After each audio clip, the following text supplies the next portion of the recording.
تو اس قدر گھٹیا ہوتا ہے کہ وہ کہتا ہے کہ میں اس انصاف پہ تھوکتا بھی نہیں ہوں. اور پھر بدقسمتی سے نظام انصاف کا تعلق صرف ججز یا وکلاء سے نہیں ہے, اس کے ساتھ بہت سارے فیکٹر جڑے ہیں. مثال کے طور پہ آپ کا محکمہ مال کا کیس ہے, ریونیو کا کیس ہے, دیوانی کو کیس ہے محکمہ مال سے متعلقہ. تو اب دیکھو اس میں جو پٹوار ہوتا ہے نا, محکمہ پٹوار یا آپ کا جو پٹواری ہے, اس کی رپورٹ بڑی میٹر کرتی ہے. جی. میں نے یہ دیکھا ہے قبضہ میرے پاس ہوتا ہے, پٹواری کسی اور کا قبضہ شو کر دیتا ہے. میں نے یہ دیکھا ہے کہ ایک انتقال ہے, اس کو درج اور پاس کروانے میں اکثر اوقات پٹواری حضرات پیسے لے کے بھی اتنی تاخیر کر دیتے ہیں کہ اس پہ کچھ لوگ سٹے لے لیتے ہیں, بہت سارے مسائل جنم لیتے ہیں.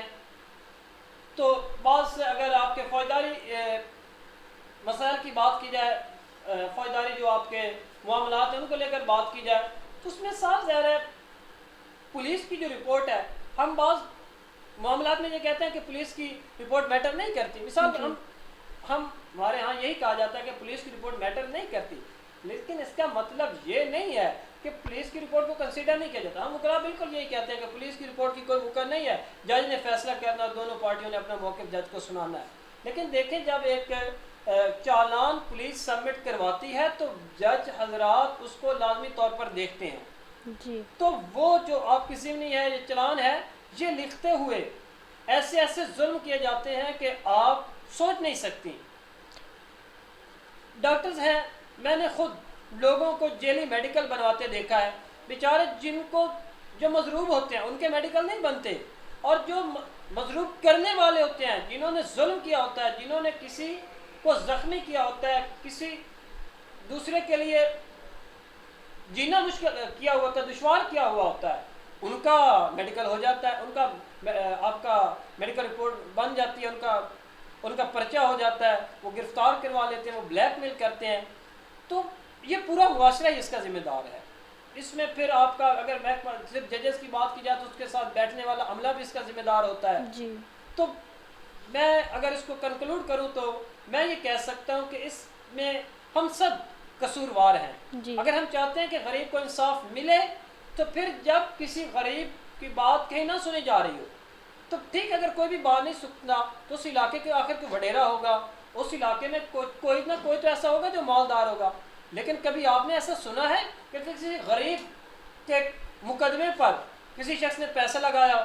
میرے سامنے تو ابھی کبھی ایسی کوئی مثال نہیں آئی, میں نے تو آج تک ایسا نہیں دیکھا. ہمارے پاس لوگ آتے ہیں, ہمیں کہیں گے یہ غریب ہے, یہ ہے, وہ ہے, ہم تو شاید انہیں ریلیف دے دیتے ہیں. جی. لیکن جو ساتھ آتے ہیں, اگر ہم انہیں کہہ دیں نا کہ ان پہ صرف 10 روپے لگا دیں تو وہ کہتے ہیں بھائی یہ جانے اور اس کا کام جانے, ہم اس کو یہاں تک لیں. اس کا مطلب یہ نہیں کہ ہم اپنی جیب سے خرچ کرتے ہیں. تو بات صرف یہی ہے کہ اس میں پورا معاشرہ ذمہ دار ہے. انصاف کے نظام میں جو رکاوٹیں ہیں, جو مسائل ہیں, ان کی وجہ رشوت ہے یا اختیارات کا ناجائز استعمال ہے؟ دونوں ہیں. دیکھیں میں آپ کو ایک مثال دیتا ہوں. یہ 2018 کی بات ہے. میں نے نا ایک نقل ایشو کروانی تھی. ایک ہوتا ہے پرت پٹوار ہوتی ہے, ایک پرت سرکار ہوتی ہے. جو پرت سرکار ہے یہ آپ کو مطلب ادھر ڈی سی آفس سے ملتی ہے. تو میں نے پرت سرکار کے لیے اپلائی کر دیا. ریکارڈ تھوڑا پرانا تھا. جی. انہوں نے میرا ہاتھ دبایا, کہتا ہے بھائی اس پہ نا 1000 روپیہ مٹھائی لگے گی. میں نے کہا میں وکیل ہوں, میں نے 1 روپیہ نہیں دینا. تو میں نے کہا ٹھیک ہے. یقین مانے میں 15 دن تک دھکے کھاتا رہا, مجھے کسی نے نقل نہیں دی. میں بالآخر ڈی سی صاحب کو پیش ہو گیا. میں نے کہا جناب یہ ظلم ہو رہا ہے آپ. جی. تو انہوں نے کہا جناب وہ فائل مل نہیں رہی, وہ فائل گم ہو گئی ہے. تو ہمیں بڑی ارجنٹ ضرورت تھی. خیر میں نے کوشش کی, انہیں سفارشیں بھی کروائی جیسے ہی ہمارا کلچر ہے. لیکن جب کوئی بات نہیں مان رہی تھی تو میں نے ایک دن اسے سائڈ پہ بلایا. میں نے کہا یار وہ پیسے لے لے, میرا کام کر دے. جی. تو اس نے کہا یار میں آپ کو کام تو کر دیتا ہوں, لیکن یہ کہ کل آپ کو نا آپ میرے خلاف پہلے ڈی سی صاحب کے پاس پیش ہوئے تھے, تو کل یہ نہ ہو کہ کہیں آپ میرے خلاف ڈی سی صاحب کے پاس شکایت لے کر چلے جائیں اور مجھے کوئی سزا نہ ہو جائے یا کچھ بھی ہو سکتا ہے. میں نے اسے زبان دی, تب جا کے اس نے مجھے نقل ایشو کی. اور پھر میں نے اس کے بعد یہی سیکھا کہ یار اگر آپ دے دلا کے کوئی کام کروا لیں تو وہ زیادہ بہتر ہے, بجائے آپ اس بات پہ ڈٹے رہیں کہ جناب نہیں میں نے تو پیسے نہیں دینے. تو یہ دیکھیں کہ وکیل کو اگر پیسے دینے پڑتے ہیں جی تو عام عوام کا کیا حال ہوگا. اور میں اسی حوالے سے میں ایک ضمنی بات کروں گا کہ میرا ایک دوست اگلے دن مجھے ملنے آیا, وہ کسی بحر کی بار کا ممبر تھا. اس نے جی کہا صابر کبھی تو عدالت میں کوئی نقل یا کبھی کروانے گیا یا کبھی مطلب عدالتی عملے سے آپ کا میل کسی حوالے سے میل ملاپ ہوا نہیں. وہ کہتا ہے یار اگر جائے نا کسی کلائنٹ کو لے کے تو یار انہیں 100-200 دلوا دیا کرنے. کہا کیوں, کس بات کے 100-200 دلوا. کہتا ہے یار نا وہ آپ کی پھر رسپیکٹ کرتے ہیں, اگر آپ جاتے ہیں تو وہ آپ کو پہلے فائل نکال کے رکھتے ہیں مال صاحب یا فلاں بات کریں. تو یہ رویہ ہے آپ کا جناب وکلا حضرات کا, اور باقی عام عوام کا کیا ہوگا. میں اکثر دیکھتا ہوں ہمارے پاس اگر آتے ہیں وہ ہمیں لوگ کہیں گے یار یہ 500 نا ریڈر کو دلوا دیں میرا اور تاریخ چھوٹی دلوا دیں. دیکھیں صرف تاریخ چھوٹی لینے کے لیے کہ اگر وہ مہینے کی ڈال رہا ہے, اگر آپ نے ایک ہفتے کی ڈلوانی ہے تو وہ 100-200-500 روپے آپ نے رشوت دینی ہے. اس حد تک رشوت کا کلچر عام ہو چکا ہے اور سب ہنسی خوشی رشوت دے رہے ہوتے ہیں. اور اگر کوئی کہے کہ آپ نے رشوت نہیں دینی تو اس کو برا سمجھا جاتا ہے, اسے کہا جاتا ہے کہ آپ اس کو رشوت مانا ہی نہیں جاتا, یہ تو ایک ٹرینڈ بن چکا ہے نا, ٹرینڈ بن گئے. سچ ہے, اس کو ایک یہ ٹرینڈ بن چکا ہے. اور باقی جہاں تک بات ہے آپ نے کہا دوسرا اختیارات کا ناجائز استعمال, تو یہ بھی ایک ہے. اب دیکھیں جج کی کرسی پہ بیٹھ گیا, اس کا کام کیا تھا؟ اس کا کام یہ تھا کہ اس نے انصاف دینا تھا. جی لیکن بدقسمتی سے سالوں سال کیسز چلتے ہیں. مجھے یاد آ گیا, ہمارے پاس ایک ریسنٹ کیس ہے, ابھی ہم ہائی کورٹ سے وہ ہم نے ریمانڈ کروایا, واپس نیچے لے آئے ہیں سول کورٹ میں. جی 1986 میں کیس دائر ہوتا ہے. وہی میرا نیکسٹ کویشچن بھی تھا کہ اکثر ایک کیس دائر ہوتا ہے 1970 میں ایک کیس دائر ہوتا ہے, لیکن اس کا جو فیصلہ ہے وہ 2020 میں ہمیں مل رہا ہے, اور وہ جو کیس دائر کرنے والا تھا وہ بھی اب نہیں رہا دنیا میں. تو اس کی وجہ کیا ہے؟ یہ نظام کب تبدیل ہوگا؟ اتنا یہ جو نظام انصاف میں تاخیر لا رہے ہیں, یہ کیا وجہ ہے اس میں؟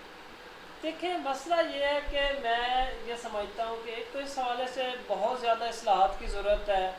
نہ تو حکومتیں اصلاحات پر توجہ دیتی ہیں, جی سیاسی جماعتوں کو اپنے مفادات عزیز ہوتے ہیں, سیاستدانوں کو اپنے مفادات عزیز ہوتے ہیں, بیوروکریسی کو اپنے مفادات عزیز ہوتے ہیں. ہر جو ڈپارٹمنٹ ہے نا یا ہر شعبہ سے جو منسلک لوگ ہیں وہ اپنے اپنے مفادات کا تحفظ کرنے میں لگے ہوئے ہیں. میں ویسے آپ نے کہا میں نے بھی یہ 1984 میں کیس دائر ہوتا ہے. اب 2021 آ گیا, ہائی کورٹ میں وہ کیس کیا ہے اور ہم وہاں سے ریمانڈ کروا کے نیچے لے آئے ہیں. اس میں تھوڑا ایشو یہ تھا کہ اس میں شیعہ سنی کا ایشو تھا. پارٹیاں جو دونوں تھیں, ایک جیسے پلینٹف ہوتا ہے ایک ڈیفینڈنٹ ہوتا ہے, دونوں اس بات پر متفق تھیں.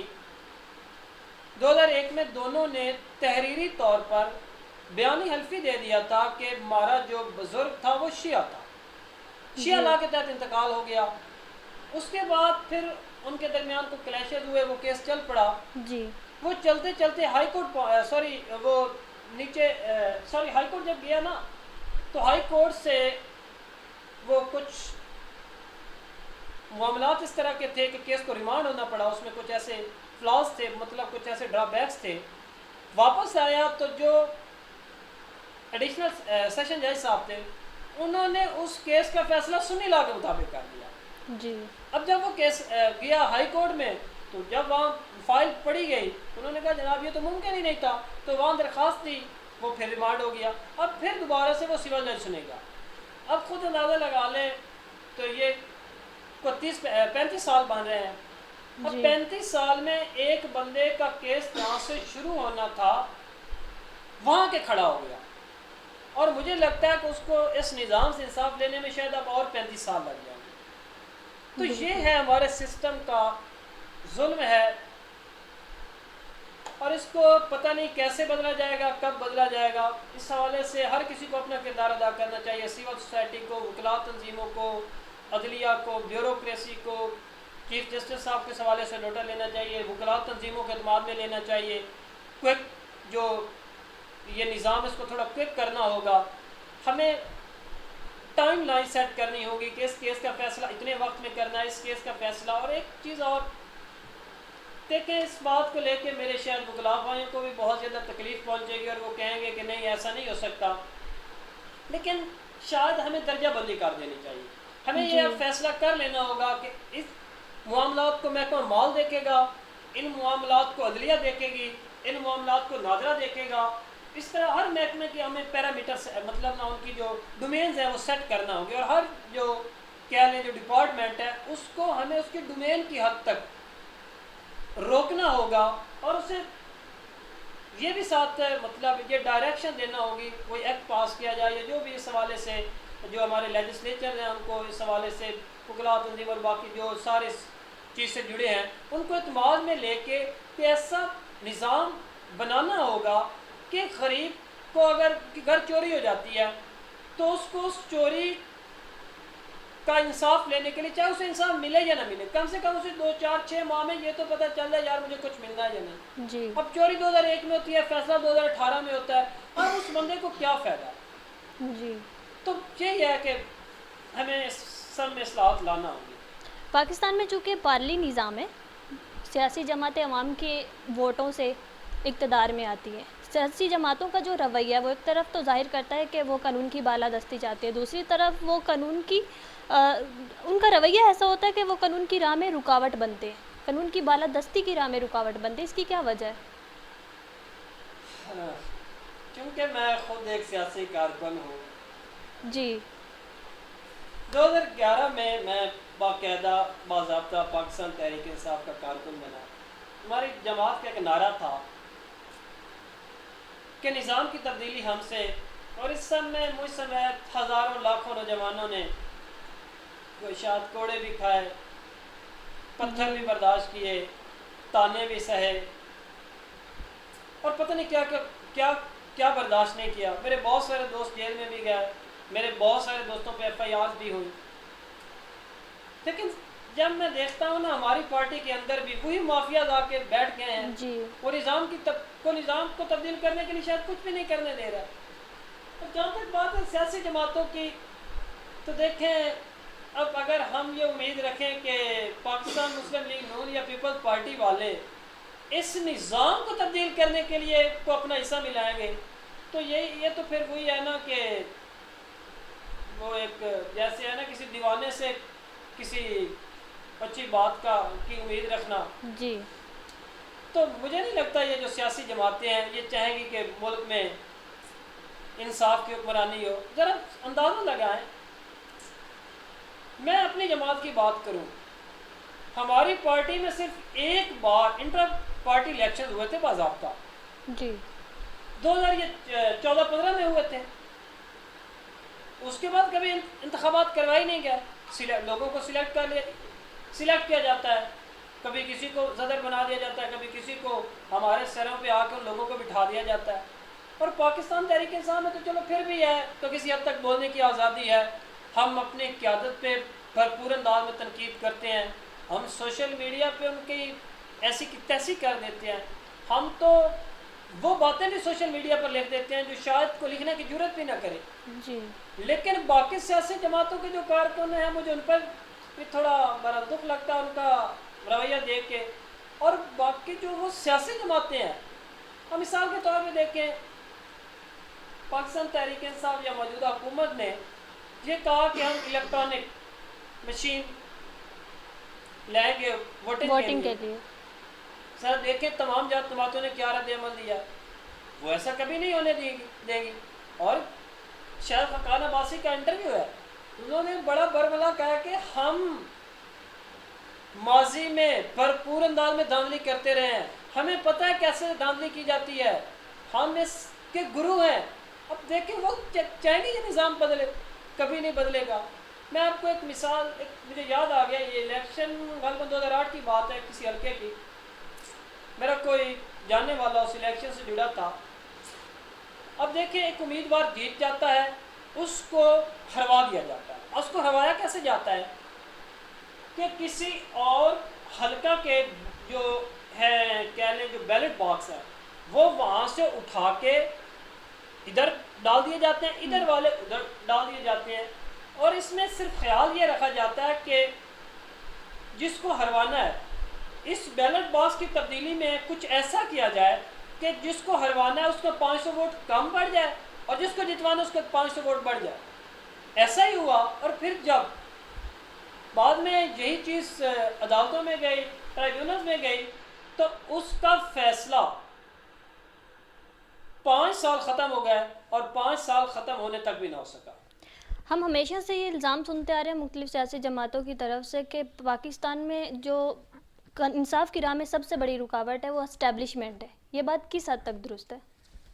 دیکھیں جی، یہ بات کسی حد تک درست بھی ہے. اسٹیبلشمنٹ 1970 سے لے کر 2021 تک میرا ذاتی یہ خیال ہے کہ تھوڑا یا زیادہ اس کا کردار رہا ہے. جی. لیکن جو جماعتیں اسٹیبلشمنٹ پر یہ الزام لگاتی ہیں وہ تو اس کی گود میں بیٹھ کر آئی ہیں. نواز شریف صاحب یہ الزام لگاتے ہیں. نواز شریف صاحب کا کیا سیاسی اسٹرگل ہے؟ اس کا کون سا سیاسی بیک گراؤنڈ تھا؟ جی. اسے وزیر اعلیٰ بنا دیا جاتا ہے. اسے کسی بات کا علم ہی نہیں تھا. جو بندہ پرچیاں دے کے اپنا موقف دے، پرچیوں سے پڑھ کر آپ اس کو ملک کا وزیر اعلیٰ یا وزیر اعظم بنا دیں، لیکن تب اسٹیبلشمنٹ کو سوٹ کرتا تھا، اسٹیبلشمنٹ نے اس کو وزیر اعظم بنا دیا.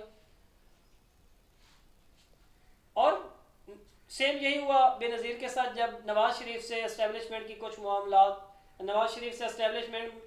معاملات کو لے کر لڑائی ہوئی تو بے نظیر کو پروموٹ کیا گیا اور پھر یہ کھیل چلتا رہا. لیکن یہاں چیز جو بڑی اہم ہے اور اس کو ہمیں ضرور دیکھنا ہوگا وہ یہ ہے، کیا اسٹیبلشمنٹ خود سے سب یہ کرتی رہی؟ اسٹیبلشمنٹ کیسے کر لگی؟ دیکھیں پارلیمانی نظام حکومت ہے، جی. باقاعدہ انتخابات ہوتے ہیں، عام عوام ووٹ دیتی ہے. تو ہوا صرف یہ کہ چند اس میں ہم عام عوام کا بھی قصور ہے کہ ہم نے کچھ ایسے الیکٹیبلز بنا دیے کہ یہ جو خاندان ہے انہوں نے جیتنا ہی جیتنا ہے. اسٹیبلشمنٹ نے جس کو جتوانا ہوتا ہے وہ کرتے کیا ہیں؟ انہی الیکٹیبلز کو اٹھا کے جس جماعت کو جتوانا اس کی جھولی میں ڈال دیتے ہیں اور جس جماعت کو ہروانا اس سے نکال لیتے ہیں. یہی ہوتا رہا. اور میرا ذاتی یہ خیال ہے کہ 2018 کے انتخابات میں پی ٹی آئی کو کچھ نہ کچھ اسٹیبلشمنٹ کی سپورٹ ضرور تھی، چونکہ جس انداز میں دڑا دڑ سیاسی جو خاندان تھے وہ پی ٹی آئی میں شامل ہوئے، جی. یہ اتنی سیدھی کہانی نہیں ہے جتنی ہم عام حالات میں کہتے ہیں پارٹی کو ڈیفینڈ کرتے ہیں. لیکن اس کے بعد ہوا کیا؟ دیکھیں، آپ نے کہا کہ اسٹیبلشمنٹ کا کردار ہے یا نہیں، تو وہ رہا ہے. لیکن دیکھیں وہی سیاسی جماعتیں جو اسٹیبلشمنٹ کی وجہ سے اقتدار میں آئی وہی یہ الزام لگاتی ہیں کہ اسٹیبلشمنٹ قانون کی حکمرانی نہیں ہونے دیتی. جی. میرا یہ سوال ہے کہ آج جب عمران خان یہ چاہتا ہے کہ میں جو ووٹنگ سسٹم اس کو صاف اور شفاف بناؤں گا، جی. تو وہی جماعتیں جو اسٹیبلشمنٹ پر الزام لگاتی ہیں وہ ووٹنگ سسٹم کو صاف اور شفاف کیوں نہیں ہونے دیتی؟ صرف اس لیے کہ ان کے مفادات کو زک پہنچتی ہے، انہیں تکلیف ہوتی ہے سب سے. تو اسٹیبلشمنٹ میں یہ سمجھتا ہوں وہ چاہتی ہے کہ اس ملک میں قانون کی حکمرانی ہو، لیکن سیاسی جماعتیں جو اس نظام سے فائدہ اٹھاتی ہیں، وہ مافیات جو اس نظام سے فائدہ اٹھاتے ہیں، آپ یہاں کسی عام سے جو لوکل سطح پہ یا امیر زادے ہوتے ہیں ان کو ذرا اس قانون سے سزا دلوا دیں نا. ان کو نہیں ہوتی تو یہ جو بڑے بڑے مگرمچھ پڑے ہیں ان کو کیسے ہوگی؟ جی. دیکھیں جب یہ جہانگیر ترین ہے، ہم بطور کارکن ہم خود اس کا دفاع کرتے تھے، لیکن کیا ہوا ہے ابھی؟ ایک جانب یہ کہا جاتا ہے کہ اس نے اربوں روپے کی چوری کی ہے، لیکن دوسری جانب ایک کمیٹی بنا دی جاتی ہے. وہ کس قانون کے تحت بنائے گی بھائی؟ میں نے تو ایسا کوئی قانون نہیں پڑھا. ایک کمیٹی بنا دی جاتی ہے کہ جناب علی ظفر صاحب دیکھیں گے، وہ جہانگیر ترین سے میٹنگز کریں گے، وہ نیب سے میٹنگز کریں گے، وہ ایف پی آر سے میٹنگز کریں گے، ایف آئی اے والوں سے میٹنگز کریں گے. تو ان کی جو رپورٹ ہوگی اس کی بنیاد پہ جناب سارا کچھ ہوگا. تو دیکھیں جی وہ آج تک نہ تو رپورٹ سامنے آئی ہے، جہانگیر ترین کی ضمانتیں بھی ہو جاتی ہیں، نیب اور ایف آئی اے کہتے ہیں کہ ہمیں ان سے کوئی کہتے ہیں جی ہمیں ان سے تو کوئی مسئلہ ہی نہیں ہے. تو مسئلہ سیاسی جماعتوں میں ہے، مسئلہ مافیاز میں ہے، مسئلہ اس نظام میں ہے، لیکن ہم اس کا الزام اسٹیبلشمنٹ کو دے دیتے ہیں. جی. صابر صاحب، ہمارا آخری کویسچن ہے آپ سے، کیا انصاف کی حکمرانی میں عوام اپنا کردار ادا کر سکتی ہے، یا ہم یہ کہیں کہ انصاف کی حکمرانی میں عوام بھی کسی جگہ کوئی رکاوٹ کھڑی کرتی ہے یا کر سکتی ہے؟ دیکھیں عوام ہی تو سب کچھ ہے. بدقسمتی سے پاکستان بننے سے لے کے اب تک ہم نے ذات کی بنیاد پہ، دھڑوں کی بنیاد پہ، مسلک کی بنیاد پہ زبان کی بنیاد پہ، جاگ پنجابی جاگ کے نام پہ، پتہ نہیں کس کس نام پہ ہم نے ووٹ دیے. جب ہم ووٹ ہی ان بنیادوں پہ دیں گے تو جو جس نعرے کی بنیاد پہ منتخب ہو کے آئے گا وہ اسی نعرے کا دفاع کرے گا. اس کو ہم عام عوام سے کیا لینا دینا ہے؟ ہم اگر عام عوام چاہیں، ہم اگر آج کسی نظریہ کے ساتھ کھڑے ہو جائیں، ہم اگر آج عام عوام یہ فیصلہ کر لیں کہ ہم نے نظریہ کو ووٹ دینا ہے نہ کہ کسی شخص کو، برادری کو، کسی دھڑے کو، تو یہ نظام خود بخود بدل جائے گا. سر ظلم دیکھیں، جب ہم لاسٹ کیمپین میں گھوم رہے تھے کسی ایک سیاستدان کے ساتھ، تو یقین مانے میں نے کسی بھی بندے کو یہ نہیں کہتے ہوئے سنا کہ آپ ہمیں سکول دینا، آپ ہمیں ہسپتال دینا، آپ ہمارے علاقہ میں کوئی ووکیشنل کالج بنوائیں، آپ ہمارے علاقہ میں کوئی انفراسٹرکچر کو لے کر کوئی کام کروائیں، آپ ہمارے علاقہ میں کوئی سرکاری منڈی کا مطلب سرکاری منڈی بنوائیں. کوئی ایسا مطلب کوئی بھی ایسا مطالبہ نہیں کیا گیا جس سے عام عوام کو فائدہ ہو. کہا کیا جاتا ہے جی آپ ہمارے جنازے پر نہیں آئے تھے، آپ ہماری شادی پر نہیں آئے تھے، آپ نے فلاں ہمارا پرچہ نہیں کروایا تھا، آپ نے فلاں ہمارا محکمہ مال میں کام تھا وہ نہیں ہمارا کروایا تھا. جب ہم نے سیاست دانوں کو، ہم عام عوام ہیں نا، ہم نے سیاست دانوں کو جوڑ بھی نہیں چیزوں سے دیا. ہم نے وہ فاتحہ خوانی سے، جنازوں سے، جھوٹے پرچے کروانے سے، شادیوں پہ آنے سے، اس سب سے جب جوڑ دیا ہے تو پھر یہی کریں گے. تو اس میں قصور ہی ہمارا ہے.